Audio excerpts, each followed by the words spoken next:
Hello and welcome to this Meet the Controller session where I'm going to be grilling Angela Jain, who is my favourite. That's already got off to a bad start. Grilling? Wait, I haven't finished. There was a comma. Who is my favourite channel controller. Oh. And yes, I do say that to all the controllers, obviously. I'm sure you're all familiar with Angela's remit, but just in case, Angela was appointed controller of ITV's digital output in 2011. She's responsible for more channels now than any other controller, apart from Emma Tennant. ITV2, ITV3, ITVBe, ITV4, Encore and CITV. She was last at the festival in 2013. That was the year that ITV2 was crowned Digital Channel of the Year. 2 years on, she's going to take a look at Angela's ever-growing empire. How are you? Yeah, good, thanks. Good, thanks for coming back. Thanks very much. Thanks for inviting me. Yeah, well, I mean, I didn't invite you, technically, did I? I just get wheeled in to do this. So yesterday, Armando issued a rallying call in defence of the BBC. From where you're standing at ITV, how do you feel about that stuff? How do you feel about the BBC I thought being his speech under was attack? Brilliant. I thought it was really energetic. I thought he really energised everyone into reminding ourselves, don't beat ourselves up. Actually, despite some of the things that BBC does that people don't like, it's a bloody great institution. So I thought it was a great rallying cry, if I'm honest. And it was also a great rallying cry for the creative industries. Yeah. So good for him for doing that. BBC Three did a session yesterday. Once again, Damien Kavanagh was asked to defend the decision to move BBC Three online. What do you think of that decision? Well, I mean, that's a decision for the BBC to make. I think in the end... What do you think of it? Well, in the end, professionally... It's good for you, isn't it? Yeah, of course, exactly. So professionally, it's absolutely a win for us because it's like having three supermarkets on the high street and suddenly one's gone. And the competitive set is now E4 and ITV2 once they move online in March next year. And we've already been the beneficiaries of some of that talent and some of those ideas. So it's definitely good professionally, 100%. And in terms of the online world, do you feel that ITV could be doing more stuff? Do you think that your properties could be doing more? I'll be honest with you, that's sort of not my remit. I've got enough TV channels to run, actually. More than enough, yeah. But, you know, what I do think that going online for BBC Three is about is still providing really good programmes. And actually, I think if the budget is, say, taken down by 2/3, which is what they're saying, from what it originally was when it was BBC Three, then inevitably there'll be less programmes made that will be on BBC Three online. Have you consciously thought about ways of attracting that talent that maybe won't find a home on BBC Three to your empire? No, I haven't done anything on the front foot except NAB Family Guy, which was quite a big deal. Yeah. So that was the only thing that I did, which was on the march when obviously we knew that BBC Three was moving online, and that's been a big deal for us because having something like Family Guy, hundreds and hundreds of episodes of comedy, so we can give a consistent comedy offering to a 16 to 34 audience, is really critical for us if we're going to grow the channel. I'm talking about ITV2, obviously. So for me, that was the only, positive thing I did on the offensive in order to say, well, BBC Three's moving online. What are the opportunities? That was absolutely one. I think the other happened organically. Talent and ideas have just definitely come to us. Yeah. And apart from reacting to sort of external influence like that, you've also been very proactive. You've launched 2 new channels in the last year, ITV Encore and ITVBe. Where's it going to end? Are you going to roll more out? Are we going to be talking about ITV19? I hope not. We specifically didn't do ITV5, obviously, we did ITVBe. No, I think the whole point about launching ITVBe was there's many decisions behind that. One was to absolutely focus the ambition of ITV2, so it could really be 16 to 34 comedy, scripted entertainment, and by moving the daytime offering to another channel, so it was real lives, real people, reality television, onto another channel, that should grow the portfolio, and that's exactly what it's done. So with ITVBe and ITV2 together, in the past 3 months, we're up 19% year on year. So we've done exactly what we set out to do. How personally do you make sure that you're not spreading yourself too thin? 'Cause there's a lot to look after, right? Yeah, well, I don't obviously do everything, clearly. There's loads of people that work for me and with me. So there's a whole bunch of commissioners, some of whom are here. There's schedulers. There's a lot of people in press, marketing, research, who are all pulling together to make sure these channels are running properly. But you know what, at any one time, the thing about having 6 channels, it's like having 6 children. You never have all 6 of them behaving properly. So there's always something going wrong somewhere, and you just have to manage your time accordingly. You've made some pretty bold decisions over the last year. Have any of them given you used the child analogy, real like sleepless nights? No, but I know where you're going, because I can see where this is going. So I will just take it on board. So I'm going to take it on the chin. Dapper laughs, is that where you're going? No, I was going to ask about Love Island. Oh, no, Love Island didn't. Why would you bring Dapper laughs up? Because it's going to come along anyway, so I might as well own it. No, I was thinking about Love Island, because Love Island... okay. No, that didn't really give me sleepless nights. But at the start... No, I'll tell you what it didn't. Really crack team making it. You have to be really patient with these programmes. There's 36 episodes. We were literally, within the first probably 8 to 10 episodes, finding our way through the format. Things like Ian Sterling's voiceover, too much, too little, pull it back, should we have more? You know, music cues, things like that became really important. How much reality, how much do we take them out of the house? It was just trying to make sure that we got the show singing properly. And we absolutely did. It didn't give me sleepless nights, because I knew we'd get there in the end. What always gives you sleepless nights is, are the audience going to catch up with you? And they did, because from week 1 to week 6, the 6 weeks it was on air, the audience grew 76%. Did you know that bringing back a format like Love Island would work? Were you always confident that would happen? No, but we had quite a lot of critical sort of decisions that we made before, which was Celebrity Love Island is what it was before. So do we have celebrities, don't we? And I think we very quickly worked out we didn't want celebrities, because there are so many shows that have got celebrities on them. And we were really worried we'd just be bottom of the pile and have less than Z-list celebrities. We also wanted to make some format changes so that when you got to the end of this season of Love Island, it sort of bore no resemblance to Celebrity Love Island, and it had an identity of its own. And for me, the really important thing is I wanted to make it funny and entertaining, so I wanted a comedian doing the voiceover. And then the rest of it is up to the production team to make. They're the experts, not me. And so you're looking forward to Series 2? I haven't made a decision yet. Do you think we should do a Series 2? Yeah. Vote of hands. Who in the room thinks we should do Series 2? Oh, not conclusive, is it? No. Who didn't even watch it? There you go, at least some honest people. So is that a yes, then? No, I told you we haven't made a decision yet. Okay, we are talking fine. to the producers about Series 2, though, if we are going to do one. Your portfolio, I think ITV's portfolio is slightly down, but your digital portfolio is up over the year, I think about 2% overall. Why do you think the digital stuff is faring better? Well, I think the sort of splitting of ITV2 and creating ITVBe has definitely helped both of those channels in total in that universe. I think on ITV4 we've got some real brilliant bankers in the Tour de France, the French Open, the TT, the darts, the snooker, let alone when we have football matches on, and all the war movies and all the movies we have. And, you know, at any point in time, ITV3 or ITV2 are the number 1 or 2 digital channels. So, I don't know, I'm sure it's a number of reasons, but all you've got to just do is keep trying to be on the top of your game. By the way, if any of you want to ask Angela a question, you can do so by using the festival app. There we go. And I'll ask the questions at the end if they're any good. No guarantee they will be, much like these ones. Your commissioning structure is quite different to most other channels. Can you just talk us through it? Is it? I think. Well, I mean, does it not mirror Channel 4? Because that's what the case was at Channel 4. So at ITV, there are different genres, but commissioners that work within them. I don't have any that work directly to me. So all the ideas come through the different commissioning editors in either factual, drama, comedy, or comedy entertainment. I also do take a lot of meetings directly, so I would say probably about 50% of the commissions are direct conversations between myself and the producers, and approximately 50% are filtered through from the commissioning editors who are really passionate about a certain project. We discuss it and decide whether to commission it or not. So is there then a sort of fight between the channel controllers who wants what when it comes in? No, I don't think so, because I think if we're making the right choices, a show that works on ITV2 is not really going to work on the main channel. When you're commissioning a show on ITV2, this is for a 16 to 34 audience, which is very different to Peter's commissioning strategy.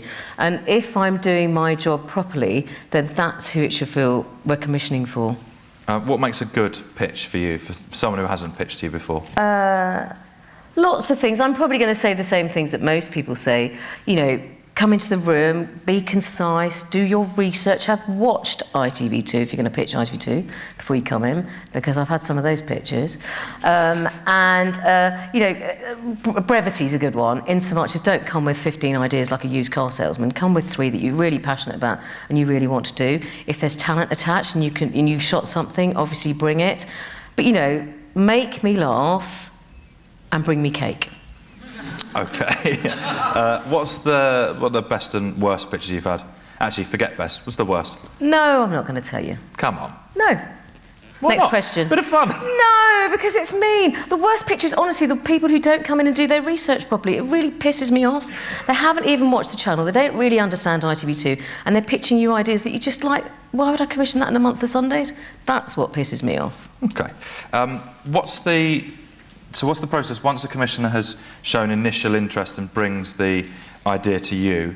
Is there anything then that people can do, or do they just sit and wait? It slightly depends. So, for example, if it's scripted, and if it's scripted comedy, we probably don't want to go to pilot unless we've got a couple of scripts and a series outline. Mm-hmm. So depending on how that arrives, if it comes as a sort of outline of something, we might commission a script, or we might get the first script and commission a second script along with the series outline, and then we'll create a shortlist. And normally, I would say, with comedy, we pilot before we go to series.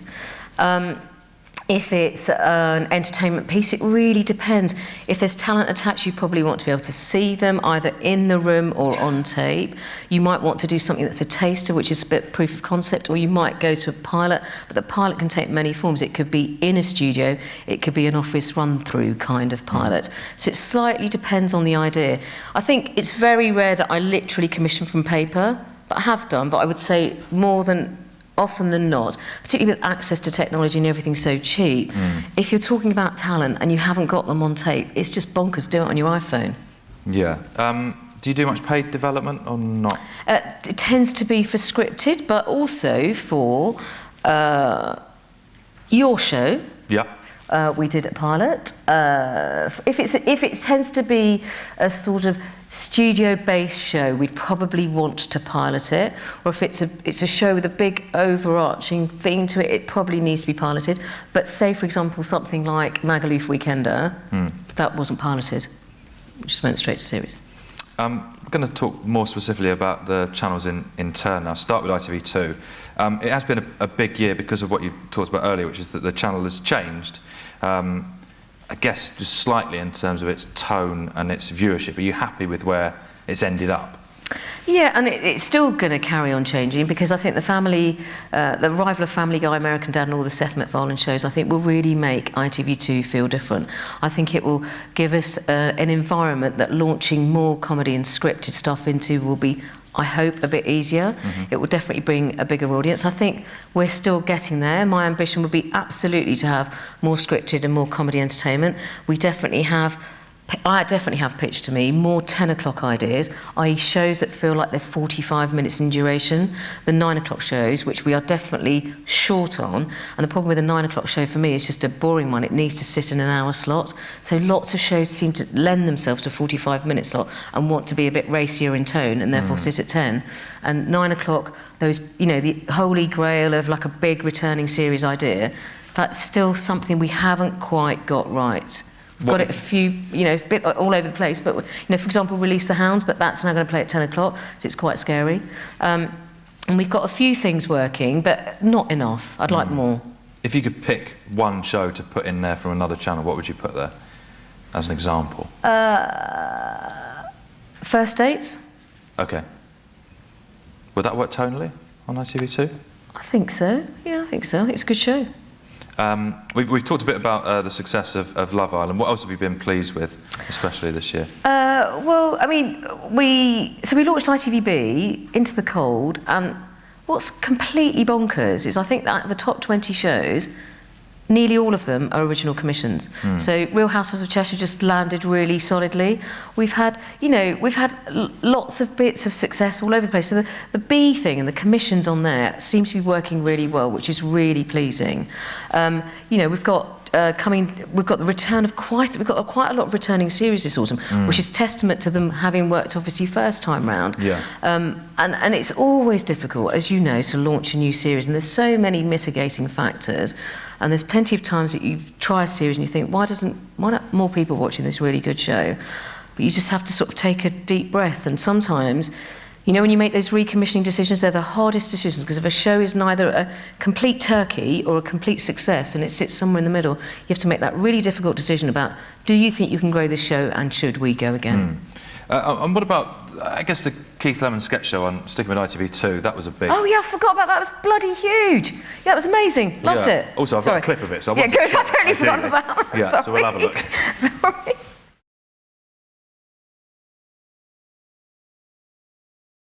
Oh my God, how brilliant is he though? How brilliant is Lee Francis? And that's such a great show, such a labour of love for the people who made it. They literally have painstakingly, ruthlessly script edited every sketch. It's just so brilliant. You just reminded me, Urban Fox, how bloody funny is that great British piss up? So brilliant. I mean, honestly, thrilled to bits. We are doing another series, obviously. It's a bit of a no-brainer. Yeah, and you mentioned you've got a decent stock now of returning series. Yeah. The Plebs is coming back, Celebrity Juice, obviously, the sketch show. Tricked, Release the Hounds. What areas have been, aside from the 9 o'clock, what other, I guess, genres are you looking at? It's sort of, I suppose, the fact-temp piece. I've said this a lot of times, and it's probably not the right example anymore, but the sort of the Don't Tell the Bride type show. And we don't have enough of those, and they can be really helpful because, not to put too fine a point on it, you can have as much scripted as you want, but it's proper expensive, isn't it? And also you rely on the script and the writers and the actors and the performers, and brilliant scripts don't come along every week, obviously not. So I think sort of in that fact and entertainment space, by that I mean sort of probably loosely formatted, maybe with some talent, maybe not, but akin to something like Ibiza Weekender, which is obviously now I think on its 5th, if not its 6th series, because it was Magaluf to start with, and that just seemingly just rolls and rolls. It's our best show with the youngest profile, so it does really good business for us. Have there been any big disappointments for you this year? Things that didn't work that you thought would? Well, I suppose it goes back to what I said earlier. You don't ever go out thinking, I want to commission a shit show, and something happens along the way. Something happens along the way, you know, and sometimes even a good show can be delivered, and yet it doesn't really sing in the same way, or it doesn't resonate with the audience, and it just kills you, it just really annoys you. I've just realised where you're going with this. So, this is the format of the controller session, isn't it? Yeah. You're supposed to pick something you think didn't work. Exactly. Now, to be clear, I don't think this didn't work, so to contextualise it, we're going to talk about Blue Go Mad in Ibiza. I think what we tried to do was very obvious. So we had 2 series of Big Reunion, which was a massive show for us, and out of it, Blue were clearly a group with big characters, and we thought there was something more to do with them. I think in the end, the execution of the show meant that we didn't really deliver the Big Reunion. We delivered something which was actually sort of a reality show about Blue, and it just probably didn't resonate with the audience. But it was funny. It was a funny show. I stumbled across it and really enjoyed it. I know. So go figure. I don't know why the bastards didn't watch it. That's what I said to you. That's what I said. It was, you know, it's not that it didn't work. It's just that people didn't watch it. So it's not like the show was shit. Just people didn't come to it. We can have a look at a clip of it, which I think is a good clip.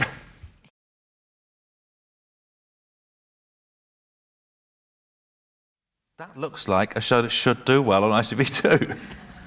Well, sometimes you just can't explain, can you? I don't know why it didn't do well. I don't know. If anyone knows in the room, please tell me. Anyone? Mysteriously quiet. Oh no, although you just won something earlier today, didn't you? Which means Rick is now qualified to do my job. Oh yeah, I smashed because he smashed the TV channel controller. Beat the old pedo over there. Exactly. So there you go. You might have the answer. So if you can tell me later, that would be great. Yeah. There was another high-profile show, obviously, that you alluded to earlier that didn't work out, which was Dapper Laughs. Oh, here we go. How do you feel looking back on that debacle? I think that's a bit harsh. I'll tell you, this is the truth of what happened. We put the show out. I think we made a few mistakes. I don't think we were clear enough with the audience that he was playing character, because there's a long history of character comedians. You've just seen one who do, very good, very funny things. I think the show could potentially have been funnier. I think that all the controversy happened after the show had been broadcast. Yeah. And when you go and work with someone who's got a big online following, you can't be responsible for all their published work online, and there's so much of it, and neither could I have the channel brought into disrepute when he said that he would have said X, Y, and Z on his ITV2 show. Aside from the fact that legally, and in terms of legal and compliance, he wouldn't have, I wouldn't have let him, and that's when we had to call it a day and say there's not going to be a second series. Do you think then that you made a mistake in commissioning it, or the mistakes were more in the execution of it, or the clarity of it? Probably a bit of everything, in so much as the reason to commission it was to try, and for a long time we've been looking at those stars that are big online, have got a huge following. What can we do to galvanise that, harness that energy and put it on telly? So he was one of the obvious choices to make. I think, as I said, we should have been clearer up front about who he was. And then also, it was a lesson in really understanding that when you work with somebody like that, they've got a massive ton of work now that is published online, over which you have no control at all. If you were going to work... And you can't watch it all before you commission him, because that would take me from now until next year. But actually, if you were going to take someone similar now, like a Vine star, like a Simon Rex or someone like that, and do a show with them, would you have people look through everything with the knowledge that actually it could come back to bite you? Yeah, well, no, obviously, but we have, and I'm about to show in the run-up to the Mobos, a bunch of shows from some online talent, and we're just going to have to, yet again, take another risk. It may not pay off, but that's the nature of the game, isn't it? You take risks, and sometimes it works out, and sometimes it doesn't. You can't not take risks, otherwise there's no point doing this job. Yeah, you've announced 4 new comedy commissions, in fact. Yeah. Created by and featuring, and really focus on diversity, really. Yeah, because they're part of the run-up to the Mobos. So tell us a bit about those 4. Well, I actually wanted to do a similar thing to this last year. I don't know if anyone's a parent in this room, but there's an initiative that happens in October called Black History Month, and I've always found it really exciting that it just really showcases Black history, and I thought, was there something similar we could do in the run-up to the Mobos? We got the Mobos quite quickly last year, and we just didn't have the time to get our act together. So this year, I really wanted to do it. So they're 4 quite different programmes, mostly in the area of a hidden camera, sketch and comedy, with a variety of talent, some who are a bit known, some who are haven't done any telly at all, mostly with companies who haven't made much telly work either. And look, let's go for it. That's the whole point, isn't it? I want to do it, and hopefully they'll work. And are you sort of viewing these as TX pilots in effect? I suppose so, yeah. If one of them or all of them will to catch fire, then it would be great to think there's a potential series in there. Yeah. What else have you got coming up? You've got a game show, haven't you? Oh yeah, this is really silly. It's just perfect ITV2, so it's now I'm gonna now literally curse it, aren't I? Because it's now gonna. But it is perfect ITV2. It's silly. It's pure art. It's called the Almost Impossible Game Show. It's really funny. I hope it works. Well, let's see.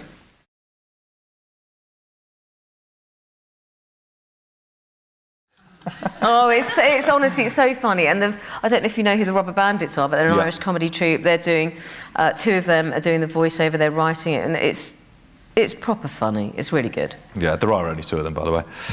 There's 4 of them, aren't there? No, there's 2. Oh, you should know that, ideally. Obviously don't. Well, that's why you're going to be running this TV channel, aren't you? That's right. That's why you're going to be doing it. What are you missing going forward? What's on your shopping list for 2016? So, what's on my shopping list? 9 o'clock shows, hours, factual entertainment. I'd like to have commissioned between now and the next 6 months another comedy. Yeah. So there's various stages of that. It'd be great at some point to have a drama on the channel, but that will all depend on the scripts, and it's quite hard, I think, to identify a perfect ITV2 drama. I've done one. Back in 3 years ago. Yeah. I think there's always a need for it. It'll be interesting. I'm obviously slightly overplaying this, but I promise you I'm not. I'll be interested to see what happens to the channel with the advent of Family Guy there, and how it makes people feel differently about the channel. Because I think we will inevitably, because it's a very young male profile gets a slightly different audience in, and it may well then make me think, should we be doing some things that obviously do not just appeal to men, but just feel a bit more gender neutral? Because the channel has got quite a lot of shows that are female skewing, and the joy about having comedy and comedy entertainment is it's much more, evenly split in terms of gender. Sure. Moving on to ITVBe then, how would you analyse its performance so far? It didn't exist this time last year. Yeah, so it's coming up to its year in October, isn't it? Yeah, not bad. I mean, look, as I said earlier, we've got quite a lot of the top 20 shows are original commissions. I'm not sure most other channels within 9 months of being here could say that. I'd say that there's still lots to learn. There's still things we're not quite getting right. I worry about the fact that the schedule feels like it goes from daytime to nighttime without a real change. So that worries me. We're doing a big piece of research, and we're all going to get together, I think, next week anyway, just to do a bit of a State of the Nation analysis on it. Life on Marbs has been really good. It didn't start brilliantly, but it's really growing in confidence. We've got a new show coming up in the autumn called When Do You Get Off, which is a long-running, high-order dating show set in the workplace. So there's lots, I think, to be excited about. You've recommissioned Towie to 2017. Yeah.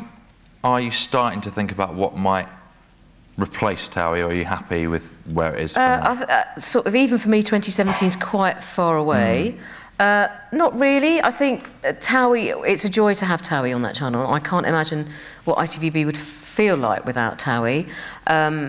So I'm not thinking about replacing it, but I think if you're in any way ever being sensible when you're doing these jobs, you have to look ahead and think, at some point, all of your bankers will begin to tire, and how do you grow things in the background? And that's what you're always trying to do, is not to try and replace a show that's already working, but just future-proof yourself a bit. So that's why we're making so many original commissions on ITVBe, because at some point, who only knows what might happen, but Towie might not be here at some point. And I don't want to literally wake up one morning and go, oh shit, I forgot to think about bringing something in, up through the ranks whilst Towie was on.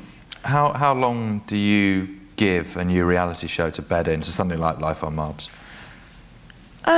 If it has a shaky start. That's quite a tricky one, actually. I think it goes back to what I was saying about recommissioning. It's such a tricky decision.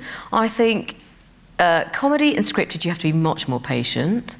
I think reality, I think you have to be a bit more circumspect. I think you have to say very, within a series, look at how the series did. Has it grown throughout the series? Does it have potential to grow again? Then we go again. I think definitely when I'm looking at comedy-based stuff, I definitely have made recommissioning decisions, like for example on Fake Reaction, which on paper, maybe you could have argued I shouldn't have done, but it felt like we had to go again and give it another go. It felt mad to not do that. Even though maybe science would have said to you, really? I think your instinct has to kick in as well. But I guess that for ITV2, they kind of know that with Juice took a while to exactly. bed in. So I think. Oh, someone's in the room. Leon's in the room. I can't remember, but I think it grew really modestly, didn't it? And then there was a point where there's a tipping point where it just took off. But yeah, exactly right. And so, what else have you got coming up on ITVBe? You mentioned When Do You Get Off? Yeah, so When Do You Get Off? Real Houses of Cheshire returns. Yeah. I mean, that's been a hit from the get-go. That's so nice to have. It's so nice to have because those girls are famous in Cheshire. So, it's a really nice show to have. Does it give you good... Oh, bless you. Yeah. Give good confidence about commissioning more original programming for ITVBe because you're doing so well with it? I think so. I think what you don't want to fall in the trap of doing is just commissioning things that feel derivative or imitative of those shows, and you still want to keep thinking about the balance I have to strike on that channel, because it is on a really modest budget. It's the balance between lower cost, higher volume, and then those shows that are in shorter runs but are funded to a much larger degree, and it's just striking that balance all the time, and I need to have both, otherwise I sort of can't make the finances work. And so what other areas will you be looking into in terms of original content? So I think there's probably the area of fashion, features, dating.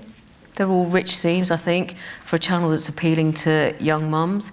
So in that area, we are definitely looking at ideas. I think there's definitely something to be done in the fashion features world, be it, something that, for me, it's about female empowerment and confidence, as opposed to a fashion show about what's on the catwalks and what's on the runways and what you should be wearing. That will play a part of it, but for me, a show about fashion that's going to work on ITVBe is one that makes women feel good about themselves. And so what kind of talent would you be looking for in those areas? To be discussed. There's some talent we're already talking to, but, you know, totally open. I think the other thing that we're probably missing on ITVBe, because we're obviously trying to grow our own talent, is something that is a talent-led vehicle. I think that is important because, you know, Real Housewives of Cheshire, yes, those 6 women are identifiable, and obviously the people from Towie are, but it's nice to have a roster of talent that say something about your talent. We don't have any talent per se yet. Who's your favourite on Towie? Oh, stop it. You're next going to ask me who won X Factor. Yeah, well, that's got to do with me, actually. I have to say, I like the oldies because I love Lydia and Chloe. Sure. You mentioned the sort of difference between... By that, I don't mean they're old. I just mean they've been there for a long time. It's okay, it's okay. You mentioned that the tariffs and the runs differ from ITVBe and ITV2, so how do they compare? So I would say the tariffs for Real Housewives of Cheshire and Life on Marbs and Towie are totally comparable to ITV2 budgets. Right. For example, Magaluf Weekender or Release the Hounds or Tricked or anything like that. But what is different is I don't commission longer volume, sort of higher volume, lower cost at all on ITV2, which is what I will be and am doing with things like When Do You Get Off on ITVBe. Moving on to CITV, you've pulled off a very nice coup, getting old Bear Grylls and Thunderbirds in. Yeah, no, I've just been shooting the Bear Grylls show in Snowdonia. Looks bloody amazing. God, if I was a 13-year-old kid, the opportunity to be able to hang out with Bear Grylls in the middle of nowhere, climbing mountains and going feral is just genius. Yeah, it's pretty good. I love it. Has Thunderbirds really done wonders for the health of that channel, do you think? I think so, because it's absolutely punched above its weight. It's also been very important to ITV as a business because it's very much part of it's part of the ITV business in so much as, you know, we own the rights to it, so we are able to sell it abroad. So it's been really good. I mean, I know that Armando, did he not make a joke about Thunderbirds yesterday? Yes, he did, yeah. But it's a good show, and it's got Kayvan as one of the voices. What's not to like? And how did you get Bear Grylls? He really wanted to make this show. And I really wanted to make a show that would just allow, and not all of the kids come from urban lives, but just urban kids to go a bit feral and get closer to nature. And he really wanted to make the show. And of course, as you know, he's the leader of the Scouts. So it sort of was a perfect combination. And he's good at this stuff, isn't he? Yeah, yes, yeah. What commissioning opportunities have you got coming up on CITV? So, in truth, just because of the structure of the financing of shows on CITV, which they're very rarely, if at all, fully funded. Oh, I should have mentioned as well, we've got Horrible Science coming up, which is really good, from Ben Miller's company. The opportunities really are from 2017 and beyond. So 2016 is pretty much full-ish. So it's anything, I'd say, probably for the 5 o'clock slot. Don't forget that the age demographic is sort of school age, so it's kind of 5 to 9, 10, as opposed to preschool. And we've got Horrible Science, so we've got the Bear Grylls, which is live action. We're always looking for an animated companion to Horrid Henry, which is a huge hit for us. So there's a few opportunities, and it is a complicated financing structure in children's, but anyone who makes children's programmes knows that because it mirrors children's BBC as well. Let's touch on the other 3 channels in your portfolio and talk about the opportunities there. So what opportunities are there on 4 and ITV3? So ITV3 we don't really commission. I think the extent to which we commission is a couple of one-offs every now and then. So that's pretty much a commission-free channel. ITV4 has some commissioning opportunities, but not many. I would say quite a few of our shows come fully funded, and then we have shows like Sports Life Stories, which is access to famous sports people, and biography, and anything in between. It's quite a difficult one, ITV4, if I'm honest, because what seemingly works and where all the peaks are with the football and the sports events and the sports rights, and it's much harder to get people to original commissions. But, you know, things like The Big Fish Off and shows like that, you know, there are shows that can punch through, but it's quite tricky. And don't forget that the ITV4 audience, in a purely crude and commercial term, is a male audience. Yeah. So that's the sort of crude commercial element of it. And what about Encore? Encore's yeah, so sorry, year so old. Encore, in June. So we've got, which I think we're going to show a clip of, Frankenstein Chronicles coming, Yes. which looks amazing. We're also doing Houdini and Doyle with Stephen Mangan. So I think the ambition is really, really there for big set pieces that are marketable. I mean, this has got Sean Bean in it, Frankenstein Chronicles, we're about to see a clip of it. For big dramas, possibly in the region of 2 or 3 a year. And they are funded to the extent that it's not far off an ITV main channel budget. So it's not, we're not paying peanuts for them. And do you envisage that there's a possibility for them to get a window on ITV1? Or is that not part of the plan? Potentially, it's not directly part of the plan, because don't forget this is a channel on a Sky platform, so it's not directly part of the plan, so potentially. Let's have a quick look at this clip from the Frankenstein.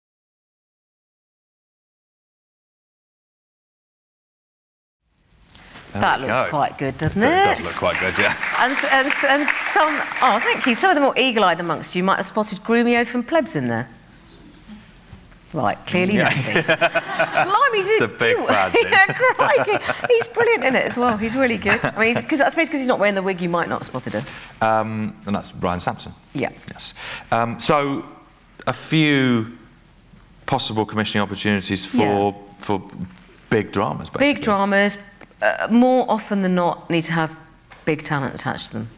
Because these are dramas that have to get noticed and need to be marketed to Sky viewers, so that's important. So not really worth coming with an idea unless you have tentative interest from... yeah, or at least have ideas of people who you'd want to approach that pique our interest, and then we can go and approach them. Yeah, pretty much, yeah. Okay. We're going to take a few questions from the app now. It's extremely exciting. So, first one, and these are all anonymous. What... Terribly phrased. What left is there? It's like it's written by Yoda. What is there left for the Towie cast to talk about, I think is what they mean. They'll carry on talking about their lives, don't worry about them. OK. Yeah, I will try not to worry about it. Are you actively working with any of the digital talent agencies to develop talent for the channel?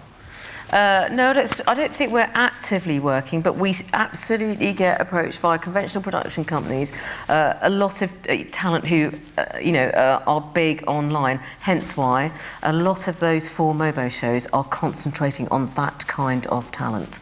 So the short answer to that question is no, but the longer answer to that question is absolutely we want to find a way of fusing online and the linear channel together so that we can absolutely make sense of some of those stars online but in a TV convention. And have you seen any examples of that working well elsewhere? We've got oh mate, my mind's gone blank. Oh, I've just remembered what it's called. I was going to literally look at Amanda. So we've got something on ITVBe called Be Beautiful, which are like makeup tutorials, and they're mostly done from women who have already got a big online following, and they work really, really well. Because what we haven't tried to do is put a convention of a TV format on it. We've just literally almost copied and mimicked what they do online and just put them in short, sharp bursts on the channel, and they work really well. And where are you scheduling those? Just sort of dotting them about? Yeah, exactly. So it feels like it's partly what we've tried to also do with the sort of new branding of ITV2 is just make it feel like it's more fluid. So things will pop up, things will be on for 3 seconds. There'll be, things will be on for 5 seconds. Promos won't conventionally be 20 and 40 and 60 seconds now on ITV2 because we just want it to feel more fluid and energetic in the way that most people are watching this content, which is online catch-up on player. However they're watching it, we just want to capture some of that energy, really. A couple more from here. This is sort of related, actually. Is there room for completely new, unknown talent on your channels, or are you only interested in people with a profile already? Well, I think totally the proof's in the pudding. I can demonstrate that we've worked with people who haven't been on TV before, and I work with established talent too. I'm totally open to anything. I've got, I think, well, it's not a bad track record for breaking new talent, so I'm totally up for it. Yeah. Where are you with new panel shows? I think that was my question. What is your safe word? I don't have one, don't need one.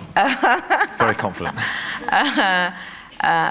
Well, where are we with new panel shows? Well, if that is your question, we'll have this discussion privately. It's not actually my question.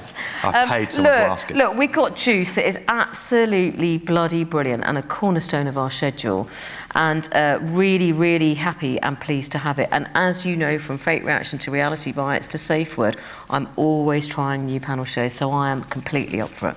Okay, let's open it up to the room now. Anyone got a question at all? Eerie silence. Someone. That's my other pet hate. Go on. No. Bollock 'em all. Somebody must have a question. What makes a drama right for Encore rather than ITV? Good question, Gary Chippington from STV. Because I introduced you, just so that everyone knows who you are. I would say that probably, as I alluded to earlier, you do need to have talent attached to an encore drama, probably, and known talent. I'm not sure that's a deal breaker necessarily. I mean, I don't commission drama for main channel, but I don't think that's a deal breaker for main channel. I would say that they're probably slightly darker and a bit edgier, and therefore wouldn't necessarily feel right for a broader mainstream audience at 9 o'clock on a main channel. I'd say there's probably not much between it, actually, if I'm honest with you. And a really successful drama on ITV Encore, I would hope people would go, God, that could be on the main channel, because for me that would be a mark of success, that it was good enough to be on the main channel, do you know what I mean? But I think, in truth, you sort of don't know until you start reading the script, and the talent thing is quite a big thing, honestly, about a drama for Encore, because you've got to think, Sky marketing posters, how are we going to sell this? Anyone else? Yes. Jason Mitchell from the Connected Set. I just wanted to ask about this low-cost, high-volume for ITVBe. What exactly is low-cost and what kind of volume are you looking to commission? So it can be anything up to about 20 episodes. So that's pretty high volume for us, I think. And low cost, I mean, I hate to put a number on things, but if you're going to force me to, sort of anywhere between 40 and 50k. So it's not shit money. But it's obviously not the same tariff that we pay for anything like Real Housewives of Cheshire or anything like that, but you do get a longer order. Anyone else? Yes, lady here. I just want to say that I have seen Safe Word and I do really like it. It's a good show. But what made you come Can up? you tell everybody about it? We need more people to watch it. More people should have watched it, shouldn't they? It's still on. I know. So that's what I'm saying. I just said to tell everyone about it. Yeah, it's not Literally, tell everyone about it. Jesus, it's on tonight. It's on tonight, exactly. Yeah, It's Thursday. 10 o'clock. It's on tonight. Watch it, you bastards. Yeah, exactly. Yeah, so I have seen quite a few episodes and it is a really good show and I do like watching it. So what made you That's come, enough. What Finish made it, what made Doesn't you need a come up question. with the idea for the show and why use Rick as the main presenter specifically? That's a brilliant question. I really liked you, and then... That is a brilliant question. So sorry, I got so distracted by your last bit, I forgot what the first bit was. Why was Rick She loved the it. presenter? She loves it. No, but what was the question before? What made you come up with the idea for the show? Okay, so I didn't. Gary did, and Gary will tell me that somebody in his team did. But anyway, Gary Chippington from STV came up with the idea, or somebody in his team did. We went to a basement in a place in Bloomsbury in London and watched a run-through. Correct me if I'm wrong, but it felt like it was first thing in the morning. It's like 10 o'clock in the morning. Yeah. And it was so out there and so rude and so naughty. And David Morgan was one of the comedians. Oh God, who else were the comedians at that time? Who went to the run-through? Matt Crosby. Oh yeah, Matt Crosby. Anyway, it was properly brilliant and funny, and we had to. It was so out there. It felt completely right. When you think about the shows that work on ITV2. So Celebrity Juice, Keith Lemon's sketch show, Plebs, they've all got a really, Release the House, they've all got a really unique and quite specific flavour. And then putting Safe Word into the middle of that just felt completely perfect. So then we went to that run-through, we commissioned a pilot, and then we went to series. And, well, Rick came with it, so sort of... Unlucky, yeah. Yeah, exactly. Yeah. I just got given it. I'm here, Angela. So he came with it. Sort of dissatisfactory answer. Yes. Hi, Angela. It's Matt Campelli from Broadcast. Just wanted to ask about, just over here. Oh, sorry, I couldn't see. Obviously, Family Guy, when you get it on the channel, and the other Seth MacFarlane comedies are going to take up large proportion of the schedule on ITV2. Is that going to limit the opportunity for more original scripted comedies? No, in fact, almost the opposite, actually, because obviously if you watch Family Guy, you know it's very, very post-Watershed, and we can only really play it post 9 o'clock. We're going to play it probably late night in blocks, pretty much as BBC Three do. And actually what one hopes, therefore, then, is that you can start to launch new original comedies around it, and they have a better chance of succeeding because you've got an audience already there who want to watch comedy. So I hope it has the opposite effect, that it means that anything that we do commission has got a greater chance of working, and it absolutely is not going to limit the budget, because our deal for Family Guy goes out for many years hence, and so there's still money. And anyway, that's why we bought it. Partly the reason we bought it is so that we could absolutely carry on our ambition to have more funny stuff on ITV2 and make ourselves, you know, the prime destination for 16 to 34-year-olds. We've got time for one more question, which I can do from the... Oh, no, here we go. Lydia. Before you got to the run-through stage with the safe word, was ITV2 funding the... Sorry, before you got to the pilot stage, was ITV2 funding the run-throughs? No, Gary. Don't think so. Don't think so? No. They put on the run-through themselves. But that, as you know, it's slightly a bit swings and roundabouts. Sometimes people put on a run-through, sometimes we contribute, sometimes we fully pay for it. But in that instance in particular, STV put on the run-through, then we funded the pilot, and then it went to series. That was quite short, so we can do one more if you want. Yes, Grace.